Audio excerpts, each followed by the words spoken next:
Hello and welcome. In today's video, I'm just going to demonstrate to you how to replace the key fob battery in this smart remote key fob. What we need to do to gain access to the battery is we just need to split the two halves of the case. We do this by getting a large flat-headed screwdriver like this one, and just at the bottom of the key fob there's just a split where you can put your key rings and stuff like that on the bottom.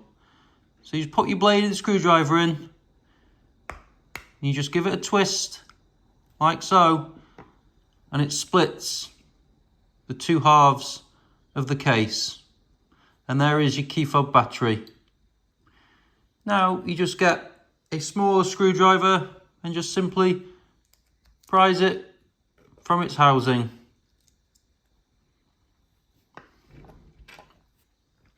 This key fob takes a battery with a part number of CR2016, like this one.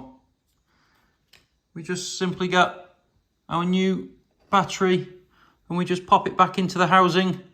On this particular one, we make sure that the writing on the battery is facing downwards, like so, and we know it's in its correct location. And now it's just time to pop it all back together. So we get the other half of the case, make sure everything lines up. We just click it back together, and there you go. It's all done.